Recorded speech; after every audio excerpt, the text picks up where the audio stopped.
Ora, muito bom dia. O que é que eu vou fazer agora? Vou fazer um conjunto de aulas, atenção, aulas, não é política. É claro que são ideológicas sempre, não é? Mas são aulas sobre a teoria das elites. Porquê é que eu estou a falar nisto? Primeiro, porque nenhum dos vossos setores fala disto, não é? Os setores não estão. Primeiro, não sabem. E, em segundo lugar, mesmo que saibam, acham que é melhor não falar. Não interessa. E eu que já estou a fazer formação para as gerações do futuro, isto é sobretudo para as gerações do futuro, vou fazer um conjunto de aulas, 3, 4, não sei o que der, sobre as elites, o futuro das elites, o passado das elites, o que é que interessa saber sobre as elites que são absolutamente inevitáveis. A maior mentira que se ensinou às pessoas foi a égalité. Lembram-se da Revolução Francesa? Não é verdade? Liberté, égalité e fraternité. São três coisas que não existem. Portanto, são utopias. Cuidado, não acreditem. Quer dizer, quem quiser pode acreditar no Pai Natal, não é? É natural. Também não é mau acreditar no Pai Natal, sempre fica uma boa lembrança de miúdos, mas depois para a política e para a realidade económica talvez não seja tão interessante. Bem, vamos lá então começar. Hoje vou dar aquilo que eu chamo aula de teoria e de conceitos operacionais, que é para os senhores perceberem o beabá e poderem estudar, além disto, o beabá da nomenclatura, no fundo, conceptual que este assunto integra. Não estou para ir ver, que é o típico, não é? Não apetece ir ver. Pronto, ficam ignorantes, não faz mal. O que é, em primeiro lugar, o que é uma elite? O que é a elite? O que são as elites? Porque devem ser ditas no plural.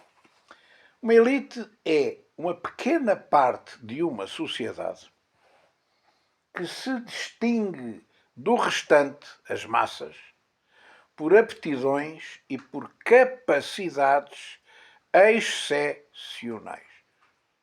Excepcionais, porque eu escrevo à antiga e à brasileira neste aspecto. Excepcionais. É. Então não há só uma elite, não. Há várias elites.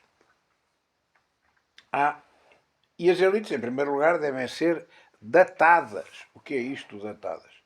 Quando se fala de elite, não se deve falar de elite em abstrato. Deve-se falar de elite em concreto. A elite do Império Romano no século tal. A elite do Império Grego no século tal. A elite alemã na Primeira Guerra Mundial, antes da Primeira, depois, muda. A elite muda com a história, as elites mudam de definição com a história, e, portanto, deve sempre datar a elite. Mas o que interessa é que a elite é sempre uma pequena parte de uma sociedade que se distingue do restante por aptidões e capacidades excepcionais. Excepcionais. Ou seja, raras. Ou seja, difíceis. É claro que já agora valia a pena explicar o que são as massas. Eu vou utilizar parte do conceito do Ortega y Gasset e diria que a massa é a maioria, ouçam bem com calma, indistinta, indistinta, não se distingue por nada de especial, que atua sem projeto estratégico. As classes médias não têm consciência de classe, não têm consciência coletiva. Têm, quanto muito, conscienciais, no plural, corporativas. Eu sou polícia, eu sou médico, eu sou enfermeiro, não tenho os mesmos interesses, estão a ver? A maioria é indistinta e atua sem um projeto estratégico. quer participar, essa maioria quer participar, mas a sua ação é ocasional, inconsistente. Para a praia. Que feliz. Vou procrastinar. O procrastinar é o vício dos normais. É o vício da classe média. Amanhã eu pago. Não, agora, eu não estou para isso. Eu não faço. Eu vou restaurar isto. Não sei se vou. Procrastinar. Adiar. Primeiro amusement, depois logo se vê. Portanto, não tem um projeto estratégico, quer participar, mas a sua ação é ocasional, inconsistente, às vezes violenta ou arbitrária. Eu faço à minha maneira. É constituída por pessoas que querem ser iguais à maioria. Eu fico logo a saber que não sou das massas. Não nasci lá, não é? Nasci numa elite, enfim, do Ocidente, mas pronto. Nunca quis ser das massas. Porra, era o que faltava. Ser igual à maioria. Querem ser aceitos pela maioria. Que o Dr. Lara não quer ser aceito. Está-se a cagar para a maioria. Por mimetismo, por reconhecimento ou por submissão à crítica a uma normalidade. Agora usa-se calças com rasgões. Não, agora já não há calças com rasgões. Agora rapa-se o cabelo aqui ao lado e deixa-se ficar um tufo em cima. Para mim não dava. Não, agora é tatuagens. Não, agora é... Estão a perceber? Querem ser iguais à maioria, querem ser aceites pela maioria. Que merda de desgraça. E atuam por mimetismo, por desejo de reconhecimento. Então deixam-me de fora. Por submissão à crítica a uma normalidade conjuntural. Isto é que são as massas. Bom, mas vão continuar a ser, não é? Por eu estar aqui a dizer isto, vão deixar de ser. Ora, já temos aqui, portanto, dois conceitos. Elite e massas, que é fundamental. Tipos de elite. Bom, em primeiro lugar, eu ponho a elite política e direi que a maioria destas elites se dividem em 4 grupos. Para não estar sempre a repetir. Elite mundial, à escala mundial. Elite regional, Europa, América Latina. Elite nacional, francesa, italiana. E elite local. Portanto, a elite de Braga, a elite de Madrid, a elite de Córdoba, vão perceber? Bom, de Leão. A elite política mundial, regional, nacional e local. Política é, obviamente, aquela que manda na ação política, na ação global. A elite económica ou financeira manda nas finanças, manda no poder económico e financeiro, manda no capital. Primeiro, mundial, capital financeira pátria, lembram-se? Regional, União Europeia, os Estados Unidos da América, o Japão, nacional, África, América Latina, local, os industriais do Porto, de Madrid. Pois há uma elite artística e essa é fragmentária, porque depende da arte que esteja a ser considerada. Há uma elite musical, da música. Há uma elite das belas artes, pintura, escultura. Há uma elite da literatura, prémios da literatura. Uma elite do teatro, uma elite do cinema. Não é verdade? Hoje em dia, em grande medida, obviamente concentrada nos Estados Unidos da América, que tem a indústria de Hollywood que define, mas não só, por exemplo, há uma indústria cinematográfica indiana fortíssima, chamada Bollywood. E, portanto, não é só os Estados Unidos da América, nem só, vamos vendo, não é? Tá, já hoje há indústrias destas a outros níveis. Mas, enfim, é mundial, é americana. A gente vê filmes, os filmes são todos feitos nos Estados Unidos, o grande cinema é deles, o cinema inglês perdeu muito, o teatro ainda continua a ser inglês, a ópera ainda continua a ser alemã, francesa e tal, porque é antiga, mas de resto não há mais nada. Bom, a elite científica está dividida também por áreas, não é? A elite médica, a elite de engenharia, sei lá do quê. Agora, o que é facto é que há uma elite mundial.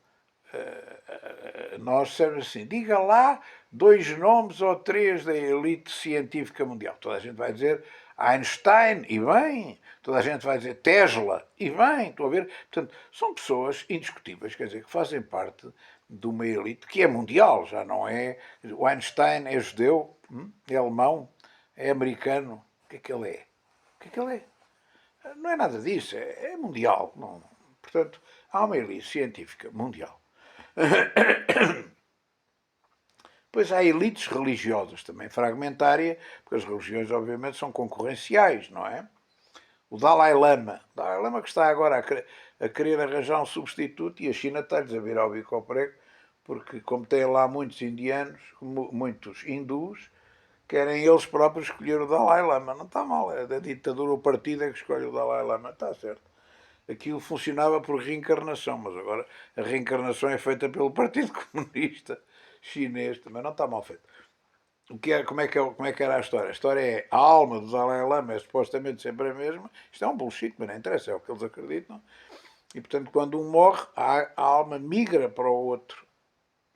Pronto, e agora os chineses vão querer controlar a migração da alma deste Dalai Lama, que anda vestido de cor de laranja, com o ombro à mostra e tal. Bom, Dalai Lamba, como eu lhe chamo, quase decidiu começar a lamber os meninos, que é uma coisa, pelo menos, desagradável. Mas é um líder mundial, indiscutível, até já foi considerado um homem da paz, um prémio Nobel. O Papa é um líder mundial, não é? Não, que ele é americano? Não, não é. Já não é americano. Então, mas é da América Latina, andou lá? Não, não é. É mundial, acabou. Então é italiano? Não, não é. É mundial, é um líder mundial.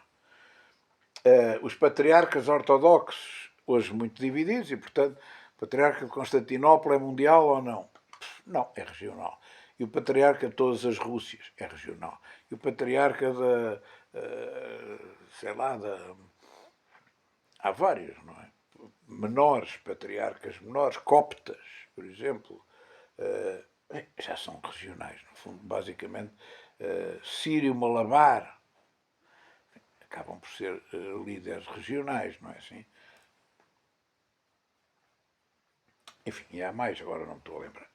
Por conseguinte, estes patriarcas são ucranianos, por exemplo, há um patriarca ucraniano, há um patriarca da Geórgia, já são nacionais. Portanto, cá têm os tais níveis. Os imãs, a mesma coisa, não é? Já não há. Não está tudo à espera do grande imã, do último imã e tal, que vai ser o anticristo, vai concentrar essas funções todas, vai ser o Messias e o grande imã e o Dalai Lama e tudo junto. Enfim, mas enfim, o que é facto é que esse vai ser um líder mundial. Cá está um, vai ser um líder mundial. Mas estes são todos basicamente regionais ou nacionais. A elite desportiva, a gente diz logo, diga lá alguém que seja um líder desportivo mundial. O Ronaldo, o Messi, pois.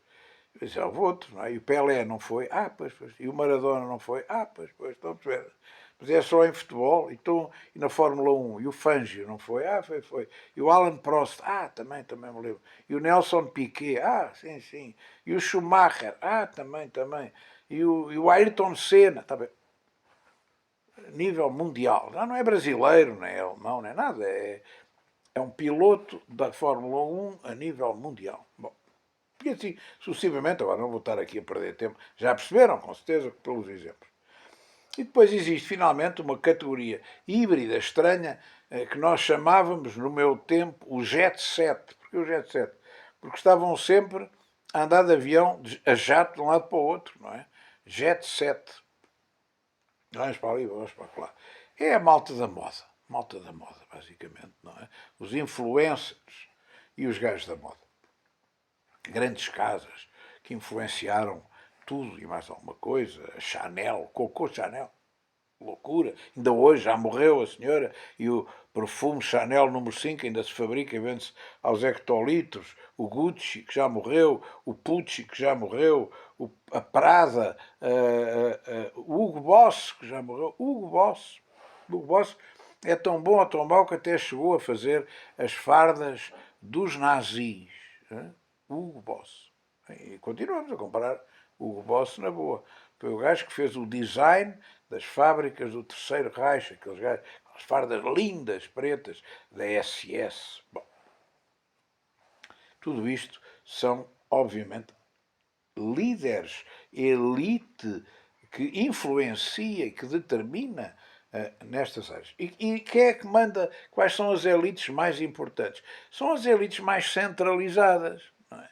Quanto mais centralizada for a elite, mais capacidade tem de decisão a nível mundial. É óbvio que nas religiões isso é impossível porque os ortodoxos concorrem com o Papa concorre com o Dalai Lama concorre com não sei quantos, está a ver, com os ayatollahs. Portanto, há uma divisão. Agora, por exemplo, na economia e nas finanças não há tanta divisão. E por isso é que a liderança mundial está no capital económico e financeiro. E esses é que influenciam a política mundial. Portanto, há uma geminação, há uma articulação, como se fosse uma cremalheira, não é assim, entre a elite económica e financeira mundial e a elite política mundial.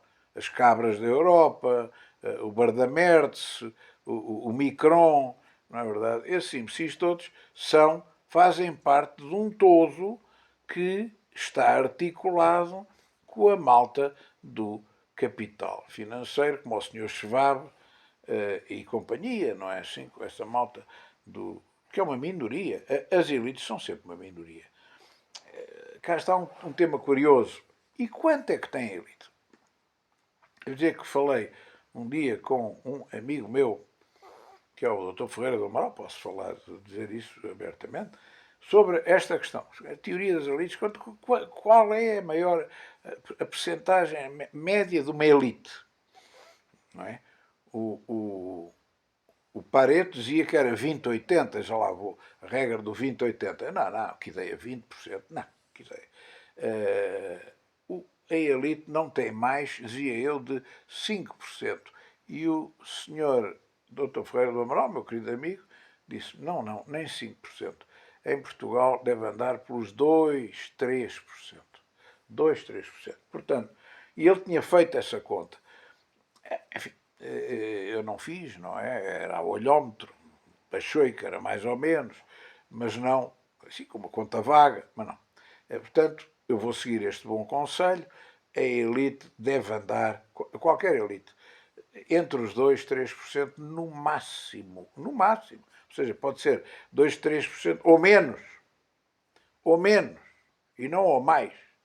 Bom, é fundamental ter isto presente. A dimensão. Terceira questão, ou quarta. Quais são os principais autores que se dedicam à teoria das elites? Bom, o primeiro de todos foi Aristóteles, não é? Com os regimes sãos e os regimes degenerados. Só que a classificação de Aristóteles, não vou dar, mas, aviso, está totalmente esquematizada no meu manual de ciência política, 10ª edição, que está à vossa disposição gratuitamente no meu site, com o meu nome, António C.A. Sousa Lara, academia.edu e se quiserem podem fazer download. Ah, mas eu não tenho dinheiro. Não é preciso ter dinheiro. É grátis. É inteiramente grátis. Portanto, não me venham com a teoria, não posso, não vou gastar. Não me gasta nada. É um clique e tem o manual onde está. Ah, mas não quero fazer o download tudo. Então vá ver Aristóteles, teoria das elites de Aristóteles, que eu não vou discutir, nem vou. Os regimes sãos e os regimes degenerados, fazem favor de ler, também têm que estudar. Quem quer ser estudante tem que estudar. Bom, esse é o precursor. Mas a teoria dele, obviamente, é muito interessante. Foi a primeira, não é? A primeira bicicleta não tinha pedais. A primeira bicicleta não tinha, no entanto, inventaram, não é? Em 1700 e tal, o que é que foi? Uma coisa que se andava com os pezinhos no chão, a andar, andar, andar. Foi a primeira bicicleta, não é? Portanto, é óbvio que hoje toda a gente se ri, olha para aquilo, olha que estupidez, isto, nem travões tinha, nada. Mas é o princípio da bicicleta. Aqui também, o princípio da teoria das elites é o Aristóteles. Muito fez ele, não é verdade? No século III antes de Cristo, não é mau. Terceira, faltavam 3 séculos para Cristo nascer e o homem já tinha a teoria das elites feita, não está mal, não é? Bem, quem é que o senhor recomenda mais? Bom, eu tenho dúvidas. A escola italiana de ciência política tem 3 autores que foram considerados proscritos e ainda hoje são pela ciência porque tiveram colaboração com o fascismo italiano. Portanto, anátema. Fascismo, não queremos. Fascismo, nunca mais, nunca mais. Fascismo, nunca mais. Portanto, deita-se tudo para o lixo. Muito bem. Quem são eles? O Vilfredo Pareto, Gaetano, não é Caetano, é com G, Gaetano Mosca e Robert Michels, que não se chamava nada assim, mas não interessa. O que é que eu destacaria destes 3? Em primeiro lugar, a regra de Pareto, a primeira teoria da circulação das elites do Pareto. Ah, mas onde é que isso está? Manual de Ciência Política, em meu nome, no site da academia.edu, vão lá fazer download e é grátis. É grátis. Está lá a teoria da circulação das elites, a teoria das elites do Vilfredo Pareto e do Mosca, está lá tudo. Está lá tudo. Portanto, a teoria a regra, é uma regra interessante, que por acaso não está nesse livro, que é a regra dos 80%, 20%. Diz ele que os 20% mais importantes da humanidade fazem tudo, não é? Sem os 80. Os 20% dos produtos mais importantes de uma determinada firma pagam 80% da firma. Estão a perceber? Como, por exemplo, nos automóveis, como, por exemplo, nos modelos de roupa ou de sapatos, vamos dizer, o produto mais ou canetas BIC, os 20% mais importantes dos produtos fazem 80% do volume. É a regra 20-80%, que também se aplica à sociedade. Os 20% mais importantes da sociedade fazem 80% da sustentação dessa mesma sociedade. Portanto, significa que as minorias é que mantêm as sociedades. Chama-se a isto, chamou-lhe ele a isto, a lei dos poucos vitais. A lei dos poucos vitais. Ou seja, vital, vital, vital, no fundo, há muito pouca gente. Bom, também corresponde aqui à velha teoria dos industriais, não é verdade? Mas enfim, agora não vou entrar por aí, senão, mas também está lá. A parábola dos industriais. Em segundo lugar, o Mosca e o Michels, ambos falam do mesmo. Ou seja, o Gaetano Mosca diz que tudo estes regimes, a monarquia, a tirania, a oligarquia, a aristocracia, isso é tudo bullshit. A democracia, a demagogia do Pareto, isso é tudo bullshit. Tudo se resume à oligarquia. Vejam bem, que interessante que isto é. Isto é do Gaetano Mosca e o Robert Michels, que trabalhava com ele, desenvolveu mesmo uma coisa chamada a lei de ferro da oligarquia. A lei férrea da oligarquia, ou seja, é absoluta.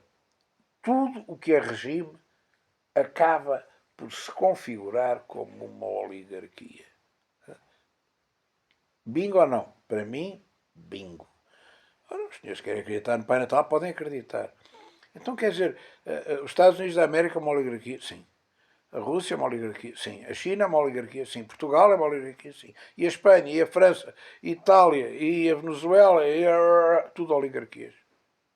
Não há nenhum regime económico, político, social, não seja uma oligarquia. O Vaticano é uma oligarquia? Sim. É chato de ouvir? É. Paciência, mas querem o quê? Filosofia, realidades, o que é que vocês querem? Bom. Então, mais ninguém. O Marx, o Engels e o Lenin, na velha escola marxista, têm uma teoria sobre as elites, não é assim? As elites dependem da economia. Não há elites exteriores à economia. Se a economia for capitalista, a elite depende do capital financeiro. Se a economia for socialista, a elite depende dos trabalhadores. Estão a perceber? Portanto, não há elites fora da economia. O sistema económico é que diz qual é a classe dominante. A classe dominante depende da economia, não é autónoma. Pronto. O grande Ortega y Gasset, que eu já citei hoje aqui, do António Ortega y Gasset, que é um tipo notável, não é assim? Que tem um livro absolutamente fundamental que deviam ler, que se chama La Rebelión de las Massas, a Rebelião das Massas. Eu aconselho que leiam. E o grande Plínio Correia de Oliveira, penso que tenho aqui um livro dele, e tenho, mas não é este que eu queria citar, em qualquer caso tenho este livro fantástico, Revolução contra a Revolução, mas há um melhor que se chama As Elites, qualquer coisa, agora esqueço-me do nome, tenho ali em cima e agora não vou lá ler, é do Plínio Correia de Oliveira, sobre as elites e sobre o fundo da monarquia e tudo mais. Bom,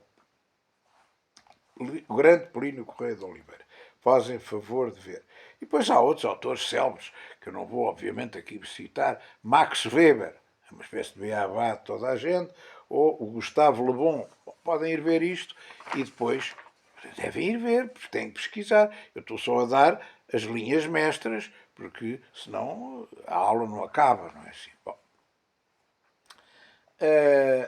portanto, já vimos que há uma oligarquia, é um regime que, no fundo, acaba por abarcar tudo. No fundo, o que há são formas diferentes de oligarquia. Então, e que tipos de oligarquia é que há? Ou seja, o Aristóteles não tem razão. Afinal, é tudo oligarquia. Eu concordo com isto. Acho que sim. E que tipos de oligarquia é que há? Há vários. Depende da categoria das pessoas que manda. Se for o dinheiro, temos uma plutocracia. Plutocracia é o governo dos ricos, é o governo dos possidentes, é o governo dos que têm o capital financeiro. Mas se quem manda são os militares que tomaram conta do poder, como aconteceu em Cuba, como aconteceu na Venezuela, estamos perante uma timocracia. Timocracia é o governo dos militares. Mas se estivermos num sistema de tipo colonial, não é? África do Sul, antigamente, Portugal em África, estamos perante uma oligarquia colonial, um apartheid, em que uma determinada etnia nacional manda nas restantes. E se o governo for dos nobres, se for da elite aristocrática, temos uma aristocracia, e se for governado por tipos que têm o conhecimento, nós não damos o conhecimento a ninguém, ficamos donos do conhecimento da IA e vamos pôr a IA a mandar para nós. É uma tecnocracia. É a técnica, é a ciência, a técnica que governa contra os outros. Governar é sempre contra. E se forem os tipos que mandam no sistema administrativo, temos uma burocracia. Bureau em francês quer dizer guichet, não é? É o kratio grego, quer dizer poder, kraté, não é? Do bureau, burocracia. Kraté quer dizer poder, do bureau, do guichê. É o poder do guichê. A aristocracia tem dois tipos. Ou é uma aristocracia fechada, há uma elite que seguindo ao poder e não deixa entrar mais ninguém, acabou. Ou é uma aristocracia aberta nos dois sentidos. Aberta à entrada por cooptação e aberta à saída por expulsão. Ou seja, eu tenho um grupo básico, mas há ali um gajo bom, o gajo não é bem igual a nós, mas vamos puxá-lo para cá, o gajo casa-se com uma pequena mais ou menos nossa e passa, porque é muito bom, o gajo é muito bom. Vão ver? Esta teoria das alianças sempre houve, não é? Sempre houve. Marco António, não sei o quê, anda cá, vens para aqui, não é? No fundo, o regime faraónico fez isto várias vezes. Os faraós do Egito, nas várias dinastias, era uma aristocracia aberta que importava pessoas com valor vindas de fora, Moisés, não é, que foi príncipe do Egito, mas quando o gajo começou a fazer xixi fora do penico, foi expulso e foi perseguido. E conseguiu levar os judeus para fora do Egito. Está a perceber? Passou de príncipe a escumalha e de escumalha foi corrido. Foi corrido. Tantas fez que, obviamente, os gajos já não podiam levar com mais pragas em cima. Bem, não foi ele que fez, não é? Mas enfim, foi o eterno, que esse não tem casta nem classe social, e a malta esquece disso. Não vai mal, porque daqui a uns tempos vão vê-lo. Bom, a aristocracia é só aristocracia? Não. A aristocracia é sempre um regime híbrido. Isto é, controla o militar, sim, então é uma timocracia. Controla o dinheiro, sim, então é uma plutocracia. Controla o sistema administrativo, sim, então é uma burocracia. Portanto, sempre se forma um bloco no poder. Um bloco tem como cabeça a aristocracia, mas depois em coroas circulares tem a timocracia, tem a burocracia, tem essa gente toda à volta, está a ver? Há sempre uma pirâmide no poder. O que eu estou aqui a referir é quem é que está no topo. E é isso que define o sistema, não é? Os militares estão no topo, mas é óbvio que o Sr. Maduro sozinho não vai a lado nenhum. Precisa de cientistas, precisa de técnicos, de engenheiros, que fazem parte do bloco no poder. Não estão é no topo. O topo está ele. Depois para baixo, não é verdade? Tem que ter o resto. Pronto. E assim chegamos ao fim da primeira aula sobre a teoria das elites, que se chama a aula dos conceitos operacionais. Depois partirei para casos concretos, designadamente o caso português. Espero que tenham gostado e até à próxima.